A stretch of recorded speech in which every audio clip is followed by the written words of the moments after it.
So, ఇవాళ ప్రవేశపెట్టిన కేంద్ర బడ్జెట్‌లో మరి ఆంధ్రప్రదేశ్ పరిస్థితి ఏంటి? అంటే ఆంధ్రప్రదేశ్ నుంచి ఎటువంటి అంశాలను వీళ్ళు ప్రతిపాదికగా పెట్టారు? మరి వాటిని సెంట్రల్ గవర్నమెంట్ కన్సిడర్ చేసిందా? వాటికి సరైన కేంద్ర బడ్జెట్ ప్రవేశపెట్టిందా లేదా? సో, ఈ అంశాలనే డిస్కస్ చేయడానికి ప్రెజెంట్ మనతో పాటు చార్టర్డ్ అకౌంటెంట్ సుబ్బారావు గారు ఉన్నారు. వారితో ఒకసారి ఆంధ్రప్రదేశ్ పరిస్థితి ఏ విధంగా ఉంది కేంద్ర బడ్జెట్‌లో అన్ని విషయాలు కూడా తెలుసుకునే ప్రయత్నం అయితే చేద్దాం. సార్ నమస్కారం సార్. నమస్తే అండి.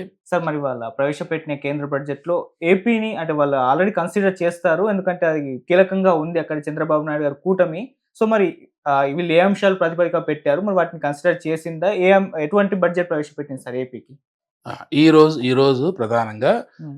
కేంద్ర బడ్జెట్ ప్రవేశపెట్టినప్పుడు ఏపీకి ఎలాంటి అలొకేషన్స్ జరిగాయి? ఏపీ ఏం డిమాండ్స్ చేసింది? నిజంగా వాళ్ళ డిమాండ్స్ ప్రకారం అలొకేషన్స్ జరిగాయా లేదా అనేది మనం ఇక్కడ చూద్దాం. హ్మ్.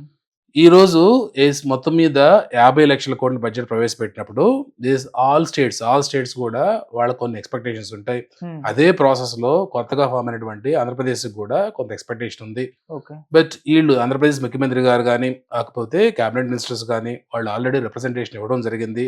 ప్రీ బడ్జెట్ మెమోరాండం కింద. ఓకే. ఆ బడ్జెట్ మెమోరాండంలో వాళ్ళు చాలా అడిగారు. హ్మ్. ఆ ప్రాసెస్‌లో ఎంతవరకు అలొకేషన్ జరిగిందనేది ఇక్కడ ముఖ్యం. ఓకే. మేజర్‌గా మనకి బడ్జెట్ అలొకేషన్‌లో ప్రామినెంట్‌గా కావాల్సిందేంటంటే ఒకటి పోలవరం ప్రాజెక్ట్. అవును. కొన్ని సంవత్సరాలుగా దాని ఇష్యూ నడుస్తా ఉంది. హ్మ్. కొంతవరకు ఫండ్స్ అలొకేషన్ జరిగింది. హ్మ్. లాస్ట్ బడ్జెట్‌లో కూడా అనుకున్నంత అలొకేషన్ జరగలేదు. ఓకే. బట్ ఆ బడ్జెట్‌తో పోల్చుకుంటే ఈ బడ్జెట్‌లో డెఫినిట్‌గా ఎంతో కొంత ఎక్సెస్ అనేది ఇవ్వటం జరిగింది. హ్మ్. సో, ఈ పోలవరం ప్రాజెక్ట్‌కి గాను ఈ బడ్జెట్‌లో 5,936 క్రోర్స్ అనేది హ్మ్. అలొకేట్ చేశారు. Okay sir. అంటే ఈ బడ్జెట్‌లో లాస్ట్ బడ్జెట్‌తో పోలిస్తే 400 కోట్లనేది ఎక్స్‌ట్రాగా పోలవరానికి అలాట్ చేయడం జరిగింది. ఓకే. అంటే గవర్నమెంట్ ఇప్పుడు ఏమైందండి ఇక్కడ ఎందుకు అలొకేట్ చేస్తున్నారు ఏంటంటే డెఫినిట్‌గా చంద్రబాబు నాయుడు గారు అక్కడ కూటమి ప్రభుత్వం ఉండటం, బీజేపీతో టై అప్ కావటం, హ్మ్. జనసేన, బీజేపీ, తెలంగాణ తెలుగుదేశం గవర్నమెంట్ ఉండటం. ఈళ్ళు బీజేపీలో పార్ట్ కాబట్టి, బీజేపీకి గూడా తెలుగుదేశం సపోర్ట్ అవసరం కాబట్టి, వాళ్ళేం జేస్తున్నారంటే ఈళ్ళు గూడా డిమాండ్ చేసినట్టు గాకుండా ఒక రకంగా పొలైట్‌గా స్టేట్ యొక్క ఎస్ ఆర్థిక పరిస్థితిని వాళ్ళకి ఎక్స్‌ప్లెయిన్ చేస్తూ, ఓకే. దానికి కావాల్సిన ఫండ్స్ రిక్వైర్మెంట్ ఏంటి? హ్మ్. పబ్లిక్ యొక్క యాస్పిరేషన్స్ ఏంటి? హ్మ్. ఎందుకంటే ప్రజలు ఒక యాస్పిరేషన్స్‌తో ఉంటారు. అవును. వాళ్ళ యాస్పిరేషన్స్ ఉంటారు. మనకెందుకు ఓట్లేశారు? మనకు ఓట్లేసినప్పుడు ఎన్ని మనం ప్రామిసులు చేశాం. ఈ స్టేట్ ప్రామిసులతో పాటు కొన్ని నేషనల్ ప్రాజెక్ట్స్ ఉన్నాయి. వీటన్నిటిని టేకప్ చేసుకోవాలన్నా గాని మనకు సెంట్రల్ గవర్నమెంట్ నుంచి కంపల్సరీగా ఫండ్ కావాలి. ఆ హ్మ్. ప్రాసెస్‌లో ఆ ప్రాసెస్‌లో వీళ్ళు అడగడం జరిగింది. సెంట్రల్ గవర్నమెంట్ కూడా గౌరవనీయులు ప్రైమ్ మినిస్టర్ నరేంద్ర మోడీ గారు కూడా దాన్ని కన్సిడరేషన్‌లోకి తీసుకొని ఈ బడ్జెట్‌లో అలొకేషన్ చేయటం జరిగింది. సో, ఈ పోలవరం ప్రాజెక్ట్‌కి 5,936 క్రోర్స్‌తో పాటు పోలవరం బ్యాలెన్సింగ్ గ్రాంట్ అని చెప్పేసి ఇంకొక 12,157 క్రోర్స్ కూడా దీంట్లో అలొకేట్ చేయటం జరిగింది. ఓకే. ఇది ఒక డెఫినిట్‌గా మంచి మూవే ఆంధ్రప్రదేశ్‌కి. హ్మ్. దీంతో పాటు విశాఖ స్టీల్. హ్మ్. విశాఖ స్టీల్‌కి గూడా ఒక 3,295 క్రోర్స్ అనేది ఈ బడ్జెట్‌లో అలొకేట్ చేయడం జరిగింది. ఓకే. ఇక్కడ విశాఖ స్టీల్ గురించి మనం కొంచెం ఒక 2 నిమిషాలు మాట్లాడుకోవాలి. ఓకే. విశాఖ స్టీల్‌లో 2021లో యాజిటేషన్ ఉంది. హ్మ్. అంటే 2021లో యాజిటేషన్ స్టార్ట్ అయింది. ఎందుకు హ్మ్. స్టార్ట్ అయింది? 2021లో డిస్ఇన్వెస్ట్‌మెంట్ కింద సెంట్రల్ గవర్నమెంట్ ఒక పాలిసీ తీసుకుంది. ఓకే. ఆల్ పీఎస్యూస్ ఎక్కడైతే పబ్లిక్ సెక్టర్ అండర్‌టేకింగ్స్ ఉంటాయో గవర్నమెంట్ అనేది బిజినెస్ చేయదు. హ్మ్. Central government we are not here to do the business. మేము దాన్ని డిస్పోజ్ చేస్తాం. అది హ్మ్. ప్రాఫిటా? లాసా? అనే సందర్భం లేకుండా సో, దానికి సంబంధించి వైజాగ్ స్టీల్ గూడా ఏదైతే వైజాగ్ స్టీల్ ఉందో దానికి సంబంధించి కూడా డిస్ఇన్వెస్ట్‌మెంట్ చేయాలనేది క్యాబినెట్ అప్రూవల్ చేయడం జరిగింది. హ్మ్. ఇక అప్పటినుంచి ఎంప్లాయీస్ అంతా జేఏసీగా ఫార్మ్ అయ్యి అక్కడ యాజిటేషన్ చేయడం జరుగుతుంది. దీనికి ఆల్ పొలిటికల్ పార్టీస్ ఎవరైతే ఉన్నారో వాళ్ళు సంఘీభావం తెలియటం.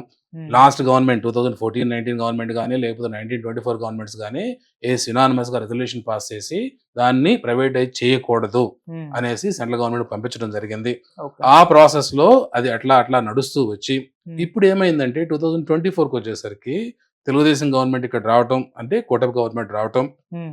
సెంట్రల్ గవర్నమెంట్‌లో వాళ్ళకి కొంత సీట్స్ కొంచెం షార్ట్ ఫాల్ అవ్వటం. సో, ఇక్కడ దీని ఇంపార్టెన్స్ పెరిగింది. ఓకే. పెరిగినప్పుడు స్టేట్ గవర్నమెంట్ ఏం చేస్తుంది? ప్రెషరైజ్ చేసింది. హ్మ్. మాకు వైజాగ్ స్టీల్ అనేది it's Telugu AP pride. Okay. ఇది మాకొక దీని సో, దాన్ని మేము పోగొట్టుకోవడానికి సిద్ధంగా లేము. పబ్లిక్ యాజిటేషన్ జరుగుతా ఉంది. సో, హ్మ్. మనం చాలా ఇబ్బందుల్లో ఉంటాం. దాన్ని ఓకే. ప్రొటెక్ట్ చేసుకోవాలి కాబట్టి మీరు కొంత ఫైనాన్షియల్ అసిస్టెన్స్ ఇవ్వాలని చెప్పేసి వాళ్ళు ప్రెషర్ చేయడం జరిగింది. ఓకే. ఆ ప్రాసెస్‌లో ఏందంటే ఎస్ రీసెంట్‌గా ఒక 11,440 క్రోర్స్ అప్రాక్సిమేట్‌గా దీనికి వైజాగ్ స్టీల్‌కి అలొకేట్ చేయడం జరిగింది. హ్మ్. సో, అంతకంటే ముందు 3 మంత్స్ ముందు జీఎస్టీ ఇష్యూ వచ్చింది. ఎందుకంటే విజయ్ స్టీల్ జీఎస్టీ కట్టలేకపోవటం. హ్మ్. అట్లాగే బ్యాంక్ లోన్స్ ఏదైతే తీసుకుందో ఆ బ్యాంక్ లోన్స్‌లో రీపేమెంట్ చేయలేక ఎన్‌పీఏ కావటం. ఆ ప్రాసెస్‌లో ఏదైతే గవర్నమెంట్ ఉందో ఆ గవర్నమెంట్ రిక్వెస్ట్ మేరకు ఒకసారి 500,00,00,000 ఇంకొకసారి 1,140,00,00,000 మొత్తం 1,640,00,00,000 అనేది ఆల్రెడీ సెంట్రల్ గవర్నమెంట్ ఇవ్వటం జరిగింది. అవును. సో, దాంతో పాటు మొన్న కేటాయించినటువంటి 11,440,00,00,000. బట్ హ్మ్. కాకపోతే మొన్నొచ్చిన దాంట్లో ఏం చేశారంటే వాళ్ళు 11,440 క్రోర్స్‌లో హ్మ్. ఆ 1,640 క్రోర్స్ కూడా ఇంక్లూడ్ అయిందని చెప్పడం జరిగింది. ఓకే. సో, ఇక మిగతా రిమైనింగ్ ఏదైతే 9,800 క్రోర్స్ ఉంటుందో అది మేము విజయ్ స్టీల్‌కి ఇస్తాం, ప్లాంట్‌కి ఇస్తాం. దాన్ని బట్టి మీరు అవైల్ చేసుకొని ప్లాంట్‌ని ప్రాఫిట్‌లో నడుపుకోవాలి హ్మ్. అనేది చెప్పడం జరిగింది. సరే అది ఎంతవరకు ఏంటి? అది కరెక్టా? కాదా? దాన్ని ఏం చేస్తారు? ఏందనేది అది ఇంకొక యాస్పెక్ట్. ఓకే. నిజంగా గవర్నమెంట్ గుడ్ ఇంటెన్షన్‌తో చేసిందా? లేకపోతే దాన్ని వైజాగ్ స్టీల్‌ని రివైవ్ చేద్దామని చేసిందా? లేదా? దానికి ఇంకేమన్నా పాలిటిక్స్ ఉన్నాయా? అనేది అది ఇంకొక టాపిక్ అది మనం మాట్లాడొచ్చు. హ్మ్. సో, దానికి ఫర్దరెన్స్‌గా ఈ బడ్జెట్‌లో ఏం చేశారంటే ఇంకొక 3,295 క్రోర్స్ అనేది వైజాగ్ స్టీల్‌కి ఇస్తామనేది వాళ్ళు కొంచెం చెప్పడం జరిగింది. ఓకే. దీంతో పాటు విశాఖ పోర్ట్. హ్మ్.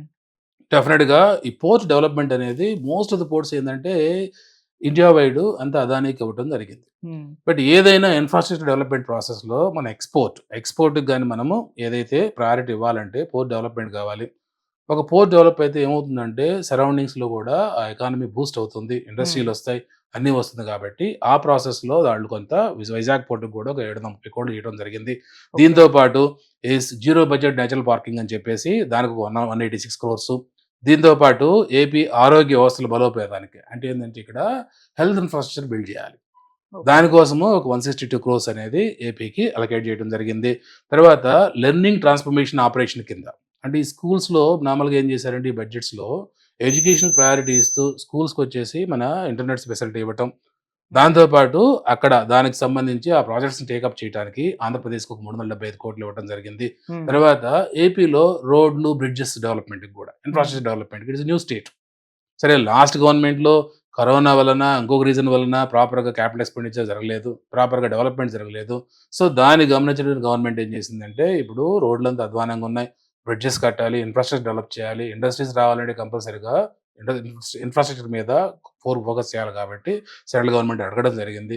దానికి ఓకే. సంబంధించి ఒక 240 క్రోర్స్ అనేది ఏపీకి అలొకేట్ చేయడం జరిగింది. హ్మ్. దీంతో పాటు AP irrigation, livelihood improvement project second ఫేజ్‌కి ఒక 242.5 క్రోర్స్ అనేది కూడా ఏపీ గవర్నమెంట్‌కి ఈ బడ్జెట్‌లో అలొకేషన్ జరిగింది.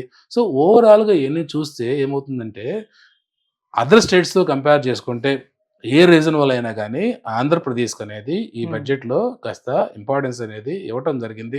ఓకే. ఆ ఇంపార్టెన్స్‌లో మల్టిపుల్ అలొకేషన్ జరిగింది. సో, డెఫినిట్‌గా ఎందుకిచ్చారు ఈ బడ్జెట్‌లో అంత ప్రయారిటీ అంటే, మేబీ కోalition గవర్నమెంట్ అవ్వచ్చు, లేకపోతే టీడీపీ సపోర్ట్ వాళ్ళకి అవసరమై ఉండొచ్చు. హ్మ్. లేకపోతే డెఫినిట్‌గా అయ్యో! పాపం లాస్ట్ 10 ఇయర్స్ నుంచి స్టేట్ డెవలప్ కాలేదు కాబట్టి, ఇది ఆంధ్రప్రదేశ్ మీద ప్రేమతోనో, లేకపోతే ఆంధ్రప్రదేశ్ డెవలప్ కావాలనే ఉద్దేశంతోనో, ఎందుకంటే ఏ ఉద్దేశం ఉన్నా మనం దాన్ని పాజిటివ్‌గా తీసుకోవటం, పాజిటివ్ మూవ్‌గా తీసుకెళ్లడం అనేది ఆబ్వియస్‌గా మనకు కావాల్సినటువంటి ఇంపార్టెంట్ థింగు. ఓకే. సో, ఆ పర్స్‌పెక్టివ్‌లో నిజంగా ఈ బడ్జెట్‌లో ఆంధ్రప్రదేశ్‌కనేది న్యాయం జరిగింది. డెఫినిట్‌గా. సో, దీంతో ఈ బడ్జెట్ అలొకేషన్స్‌తో హ్మ్. డెఫినిట్‌గా ఆంధ్రప్రదేశ్ అనేది ప్రోగ్రెసివ్ స్టేట్‌గా ముందుకు పోతుందనేది మనం అందరం ఆశించొచ్చు. సార్ లాస్ట్ టైము బడ్జెట్ ఆంధ్రప్రదేశ్‌కి కేటాయించినప్పుడు అటు అమరావతి విషయంలో 1,500,00,00,000 వాళ్ళు మేము వరల్డ్ బ్యాంక్ నుంచి అప్పుగా ఇప్పిస్తామని జెప్పేసి హామీ ఇచ్చారు.